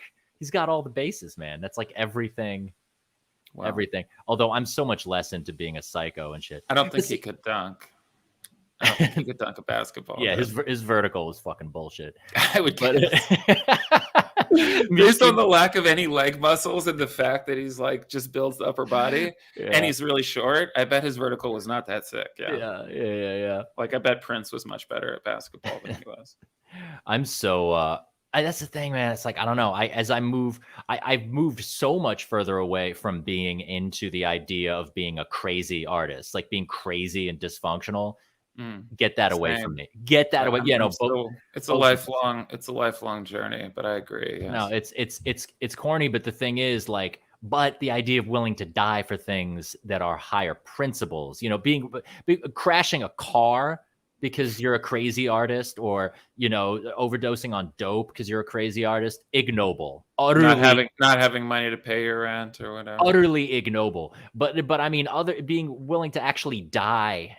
Yeah. To die for your art, man. I wish there were a way. I wish there was some scenario where that doesn't really exist anymore too much. I mean, I guess it could if you like. I'm trying to think of the situation. MP3s are out there. Like you can't. Like I mean, they're going to live on no matter what, whether I die or not. Well, I guess the example would be like, okay, like say some American pop star comes out with like a song that's like virulently, like extremely aggressively, like anti-Moonies, like the Moonies cult in South Korea or whatever. Okay. And some Japan, I think they have a lot of. I think they might have had some Shinzo Abe or some ties or something. But that's a man of action. The guy that killed Shinzo Abe, he like built a little like homemade DIY like potato gun thing and just shot him. Is that how that went down? And then he said, and he got caught, and he said he was just dissatisfied with Shinzo Abe's conduct or whatever. So I'm just dissatisfied with him as a former prime minister or whatever. Dissatisfied. Yeah. I think it's because the guy that killed him's maybe mom was stuck in the Moonies cult and like got super financially exploited and fucked over, and then maybe he was like tried to help her, but the government stood in his way, or there was something. Yeah. Could be mixing stories, but yeah. Anyway, that guy took out Shinzo Abe. The country did not weep very heavily for him. I would I doubt a lot of people that we know wept much for Silvio Berlusconi either. Did he die? I don't even. Berlusconi died recently. Did he? Right. He wasn't killed in any kind of. Right. He just. No, he was just old, but he was like a legendary, kind of Bush era and later Italian. Yeah. Oh yeah. No, I mean, I know who he was, but I just didn't even really. Yeah. I mean, he was kind of like he was kind of trumped out in a way, right? I mean, he was kind of like this comic. Yeah, he was like a business guy who like had lots of probably sex crimes or stuff. I don't know. He had lots of scandals, and he was like an evil, self-aggrandizing business magnate, I believe. Mm-hmm. Yeah, man. I mean, I don't know. Mishima's disdain for consumer culture, consumerism, modern capitalist, non-culture. Mm-hmm. I think we all, right? We share this, do we not? Oh, sure. Do we not share this here? Aniket, or no, element of nativity. You're talking about I can see David Foster Wallace as a mad guerrilla leader, even when he had the bandana. Yeah, I mean, who's even like Cernovich guerrilla? What are you talking about? No, guerrilla. Oh, guerrilla. Guerrilla. Yeah, guerrilla. What I mean, R. Kelly is not on this vibe. I mean, he just had a harem of women, which is sort of like less. It's like less. It's like too relatable. Let me say this. It's too relatable to be. Before you continue, let me say this. I had to give up R. Kelly because I feel like he's like doing crimes. He was like doing crimes presently. It wasn't like Michael was dead. Whoever, a lot of these people that are are kind of dead and had suffered a lot in life and whatever. That's like, what are you gonna do at this point? But R was like actively doing shit.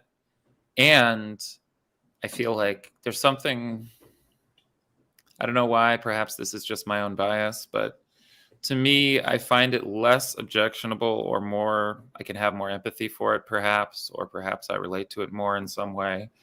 But I feel like people like famous musicians and artists and stuff, whatever, writers who do like kind of awful, to me, like kind of morally objectionable, wrong things in a like chaotic, messy way, I can relate to more. Like if you're like James Brown or something and you're just like got into hard drugs when you were like in your 40s and it's just like you fucking blacked out and did some crazy stuff several times and, you know, did dark shit. Yeah. I can relate to that more than, or I find it somehow less objectionable than, on the whole, than when it's like a systemic. Yeah, no, I know. It's less sociopathic. I mean, yeah. Like like the fact that R has a whole like little mini, like a little cottage industry of the people that like operate his sex crimes for him. Yeah. No, and all these women like imprisoned. It's like very grim. It's like current. Yeah. Well, it's very Jonestowned out, you know. Sure, yeah. And you know, I know Jim Jones was a big part of Kayfabe Game of Death. I don't know if that was R. Kelly was not, well. No. Much R. Kelly in that. No, Jim Jones. Jones, yeah. Jim Jones. Jim Jones. I'm saying, is there video around of Kayfabe Game of Death? Like, did that get like really documented?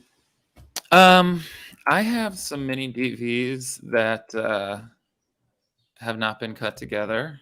Dude, you gotta cut that together. That was they're also Sam's. Would we call this a theater piece or performance art? It was a play. It was a play, performance art. Yeah, yeah. Kayfabe Game of Death. This was this was around the same time that I was getting into Mishima and you know, we were rolling in New York. I'm just looking. Wouldn't you say Jim Jones achieved glory? I mean, you know, this is like, evil, but you know, great acts. I think glory implies that it's. I think glory implies the benevolent or the beneficent, doesn't it? In some way. Well, it's the. I guess if you want to get, you can get whatever. You can get whatever with it. You can be like, you know, the mad glory of Vlad the Impaler or whatever, right, you know. But I think glory generally implies something that's not looked upon as evil, right? I guess it's automatically positive valence. I mean, it would be ignominy or whatever if it's Ignominy. All right. Kayfabe. Yeah, we should. I mean, if you have any of that. Yeah, I don't know. There was one. There was a Unterdig, a Torsten one, I think, that was up. All right, I'm gonna have to track that down. But I don't see it anymore, so I don't know. I'm gonna see. There was an Unterdig, like not the whole show, but like maybe about 40 minutes of the show, just one camera in the room style. Yeah. Nick Dollinger says, being perceived as crazy is a complete trap. You have to try so hard to be taken seriously or at face value once you've acquired that stigma. Yeah. But I mean, I think a lot of artists like that, you know. I think everyone wants to be taken seriously, but I think a lot of artists cultivate the like I'm crazy thing, you know. Who's Nicholas again? Remind me. He's a friend of mine. He's been on the live stream. Young writer, poet. Epic Times? Epic, or Epoch Times. Yeah. Yeah. What, did you watch that stream or? I think I saw some of that stream, yes. Yeah. No shade to Nicholas, but I don't. You don't fuck with the Epoch Times? I do not fuck with the Epoch Times. I've never read I was going to put something in the comments, but I can't find it right now. Anyway, yeah. Oh, you just click on comments on the side, on the right hand. Man, come on. Charlie, I'm 41 years old, man. Dude, I'm 43, dude. I'm out here. I'm on the fucking internet, bro. I'm just kidding. I'm good right now. It's all good. Yeah. Oh shit, you're gone, man. He's gone. Right as he's talking about being okay with the interface here. In any case, what do we got? We got some. Let's see what we got in the comments here. Oh, yeah. No, this is, Aniket's talking about revolutionary suicide versus reactionary suicide. What's up, brother? Sorry. I was just going back, checking out Aniket was talking about that Huey P. Newton writes about in his autobiography. Huey P. Newton writes about revolutionary suicide versus reactionary suicide. I'd be interested to hear what he has to say or had to say about that, given that, like, you know, if a lot of people he got killed. Yeah, I mean, if you're reactionary, if you're Mishima killing yourself for, reactionary politics, isn't it revolutionary though? In the sense, I mean, you view it as, if you're on the side of it, you view it as revolutionary. I mean, I would think. I know what that means though. When history judges things that if it was aligned with the current good, it's revolutionary. If it was disaligned, it was reactionary. Then it's and the victors write the story. So to the victors go the spoils. Yes. What else do we got? Michael Chabon or Jonathan Lethem leading a revolution. Oh yeah, R.I.P. Cormac McCarthy. He is really good. Yes, I mentioned William T. Woolman. I like both him and Mishima a lot. Did Cormac McCarthy take it out? Or like, sure. I mean, just like in any. Have you read any of it? Yeah. No. But I mean, like like in his life, because I actually personally, I actually don't know about his life. I don't know that much about his life. I don't know that he's cool or dark or evil or misanthropic in real life or whatever. I'm not sure. There's no story. I'm sure there are. I just don't really know them. I've only read a couple of his books, but I like him. But my impression of him is more that he's just like, was always like a real iconoclastic, like, rugged kind of American, weird, but also like a Sam Shepard or something, where it's like he's kind of just like, he kind of lives by the old ways, but he's like a Ryuji or whatever kind of, right. Old weird America or whatever. Right. But yeah, he's cool. Yeah, man. Oh, speaking of which, we can wrap it up whenever. But speaking of which, we should also mention the film adaptation, which I still have never seen. I thought about watching it. It's like awful, right? It looks terrible. Yeah. I thought about watching it in preparation for this. But then I watched the trailer and I was like, nah, I can't fucking watch this shit, dude. It's not even Japanese people, right? It's just it's British. It's made by a British guy, I guess. A British director. And the sailor Ryuji is played by Chris Christopherson, I think, is like an American, right? Hopefully not British, but I think he's like an American sailor. And so the kids are like British 13-year-olds, which is a very different vibe to me. Well, it could go Clockwork style. And it seemed as if it was like much more focused on like the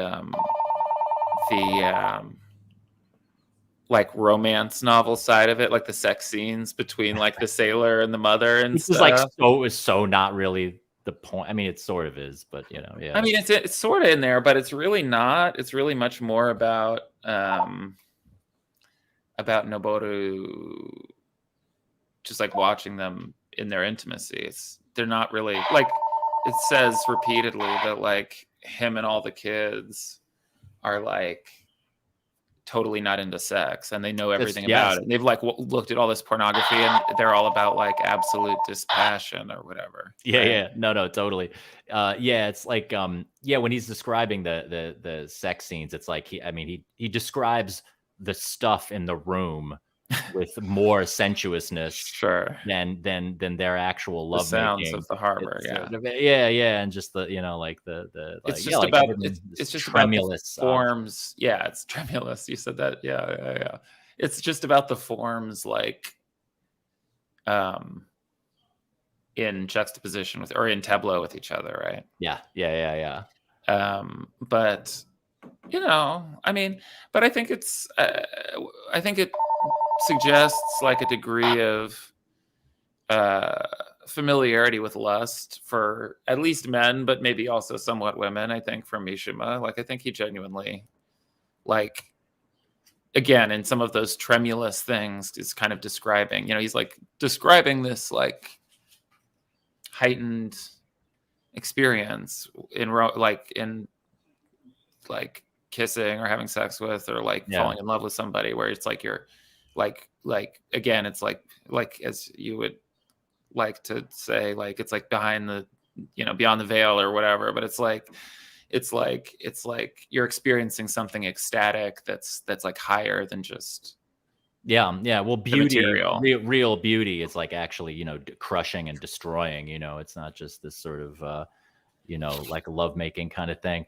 It's funny because now that I look back, when I was really like getting into this book and reading the other Mishima books, I was on this tear with like homosexual writers. And it was like, I had this phase where, it was like Genet, him, Bret Easton Ellis, Dennis Cooper, like all these fucking like brutal gay writers. And then even like James Baldwin, who's like not brutal, but like gay, like in the same phase. And even Oscar Wilde. I was like, I mean, these are just like absolute heroes, all of them. But it's like, I think at the time it was almost like I felt like homosexual writers had like this insight into eroticism that was in some way to me like heightened, even though it's like not turning me on in any way, like homosexuality, you know what I mean? Even just their rendering of heterosexual negotiations, or like in some way there's some kind of, I don't know if that's true that gay dudes understand fucking women better than, but just for something about that time was like, I was like in this dialogue with gay writers just around the time of making Made Flesh. It's just like, it's just super Mishima'd out and Bataille out as well. Sure. I mean, I think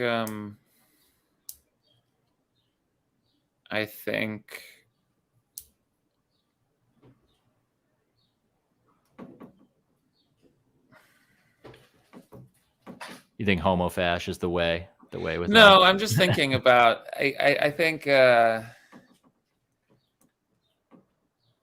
don't know. Yeah, I mean, it's good to spend some time with our gay writer brothers sometimes, for sure. I haven't been, I mean, I haven't even been in a deep phase of reading anything other than philosophy the past couple of years, which is kind of sad. I just like reading this, revisiting this novel is like the first actual novel I've read in like God knows how long. Feels good, man. Dude, it's funny, man. I take a lot of inspiration from like with lyrics from like theory and stuff, but it's like that shit you're slogging out like 40 minutes for like a sentence, and it's like reading like beautiful literature, man. I've just got shit just pouring out of my, not even stealing lines, but just, it's very stimulating. Yeah. Not stealing lines, but riffing on, just riffing on ideas, condensing, paraphrasing a paragraph, it's getting me back. But the thing is, then there's this temptation to self-mythologize, which I want to kind of not do as much anymore, like I don't. It's nice to try to be a little more real as you get older and mature, and just try to keep it as close to real as possible in many areas of life, I think. I mean, that's been one of my goals with this YouTube channel, actually, is to just be so present that it's like to be as unmysterious and unmythologized as possible. You know what I mean? By just like laying it down, raw like, story, which is like, give it to me raw. Yeah. Well, that's like what the boys are into when they like dissect the cat, or presumably when they dissect Ryuji at the end, is like just the truth that cannot be expressed by the living thing. That's just like raw, inherent to the matter or whatever. Yeah. Holding the cat's heart and stuff. Yeah. It's so not where Mishima really is at, though. It's really, it took me, no, but like even though he disembowels himself. It's writer, dude. Well, he's also a suicidal, monarchist or whatever by the end. But it's just coming back to it this time and realizing, the main things revisiting it 12 years later is like, it's totally political, and I somehow could read it, somehow was able to not read it that way in the past, but yet realizing he totally is like not down with those kids. That it's not that, he's not, which I think somehow I had some illusion that he was more sympathetic to that kind of, I mean, that truly reactionary right-wing shit is not nihilistic. It's like anti-nihilistic, you know? But I mean, the point of view would be that, right. The point of view would be that in the modern democratic world, only nihilism is possible as a force of violence, you know, like, you know. Well, right. And that the only thing that can bring meaning to the fallen world is murder. Is murder, right? Yeah. So that's not good, man. Yeah. Well, see, this is the stuff. I find it resonant. I find it attractive. It would be absurd for me to pretend like I'm going to be living by any of this. You know what I'm saying? Because I hear them kill the cat and I'm like upset. I mean, I'm like viscerally upset by this. You know what I mean? It's dark. In fact, I think someone who does that should themselves be fucking executed. But executed. Yeah. So you think human life has the same value as any animal's life? Humans are pigs. I think to sadistically watch the piggies, let the piggies squeal. I wouldn't say that. I think like what was Manson's vibe with piggies? Which lines was he into? Do you remember? Oh, the Marilyn, Beatles song. Marilyn, No. Charles Manson. Charles Manson. I don't remember it. He was really into the song "Piggies" from the White Album. Right. I thought it was like a calling to murder. No, I'm not into that shit. I'm saying if you cruelty to animals, dude, like I don't know, man. I don't know. Yeah, but you think the state should have the power to kill? I'm asking you. That was my next comment. For that, no. I mean, there's probably some people that don't deserve to live. You know. Yeah, there's people. What if you like lit a whole pet store on fire on purpose?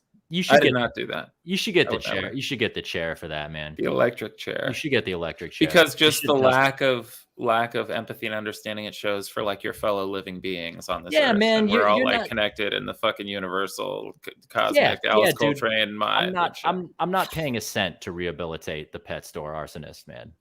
No fucking way, it seems dark. No, right? I mean, someone's getting... In any case, right. On that note, just like, yeah. I'm not going to ride for capital punishment as though that's like something that I'm like into, you know? Good. I don't think about it very much, actually. It's sort of like what people deserve on a criminal level is sort of not like high on my list of, you know what I mean? Like I could understand, or I can I don't know. I mean, this is probably we don't really need to get too deep into this right now.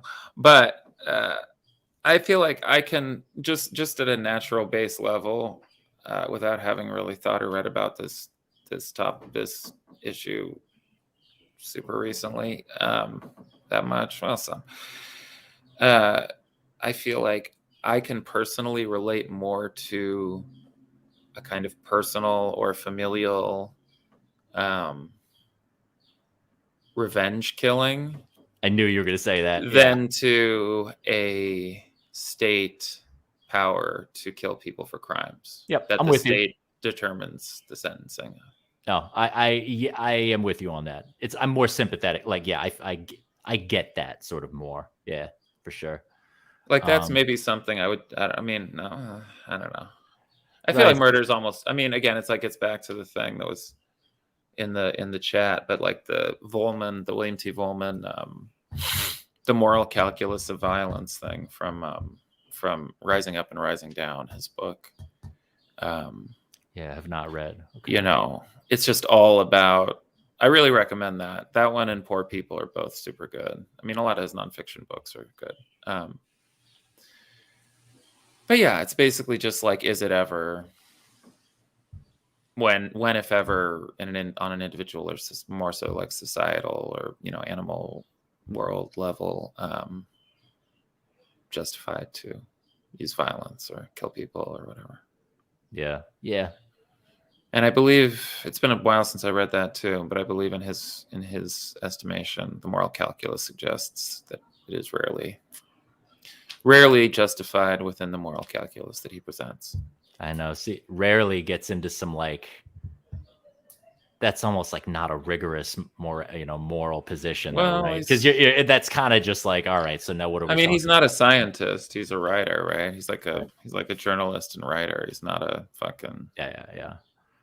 You know, he's doing what he does. Yeah, right on. Well, yeah, not.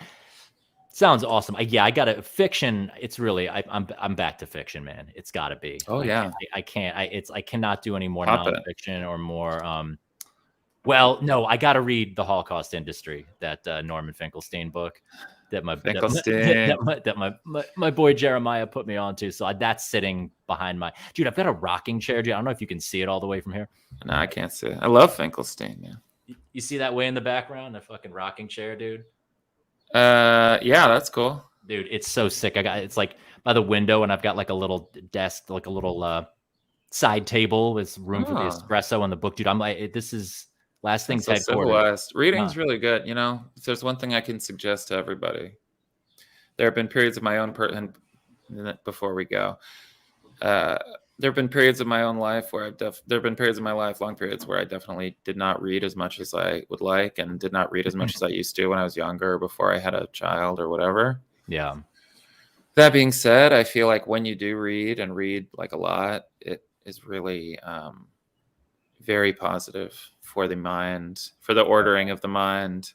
Oh yeah, and the mood and everything. I think it's really good for you to read. It's funny. I don't like to publicly. It's easy to skip out on at times, you know. Yeah, nobody likes to publicly. No, I've been but I was gonna say just this fucking cracked me up the other day. I don't like to talk about like therapy and shit, but like I have been seeing a guy like, you know, like somewhat recently. Just my things have been off the rails lately, but he was talking about like, you know, it's like things to unwind at the end of the day other than like drug stuff, you know. We were talking about reading. He was like, oh, that's a great idea. Yes, unwind with reading. You've got this rocking chair. And he's like, so what what have you been reading lately? And I was like, have you heard of Yukio Mishima? And he was just like, bro, he was like, you don't want to relax or get well. You don't like, it's just right. Like, he's like, what else? I'm like, the Holocaust industry. He's just like, bro, like, what does he want you to read? The Notebook or something? No, I know, right? It's like, I'm just like, dog, like, I mean, you could read something a little more frivolous, I guess. You could read like a Stephen King book or something, you know.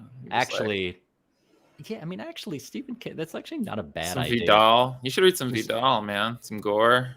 What's that Vidal book I read a while back? It was Executioner's Song. You read that one? Mailer. That's Norman Mailer. Oh yeah, dude. Of course, I've read Executioner's Song. We've gone deep about that book, but that's hardly like a page-turning light reading. I can't remember what that Vidal book was, but I liked that. It was somewhat light. Some of his novels are quite good. Yeah. Aristocratic art, you know, we love it. Burr is good, and also fuck Hamilton, both the musical and the historical figure, dude. Burr. I'm a Burr head, largely because of the Gore Vidal book Burr, which is a delightful historical novel in the series that he wrote. Okay, all right, Vidal, Burr, sick. You heard it here, not first, but you've been reminded here, everyone. Well, Sam, dude, thank you so much for coming on. We do get to do this. It's good. I was going to say we never get to do this, but I mean, it's going to be, now that I don't live in your town, it's going to be harder to do this, but you were like my one friend in LA that I actually like, you know, got to see and kick it with, man. So I appreciate that. It was very meaningful to me to get to marinate in all this stuff with you over these years here, man. So, Dollinger said, have Norman on last. I didn't even think about that, dude. Done. If I can, put me in touch, Nick. He's friends with Norman. Yeah, that'll be. Brace knows Norman too. I'm gonna have to. They have him on True Anon a lot. Brace. From True Anon. Yeah. I'll have to.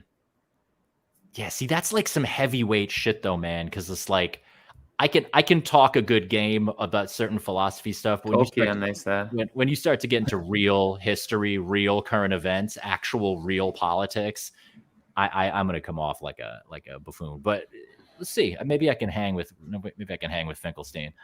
The Aniket said you got to get some Tolkien and stuff in there, just some chill, just some light shit, you know. Yeah, just get back into like not even Lord of the Rings, just Hobbit.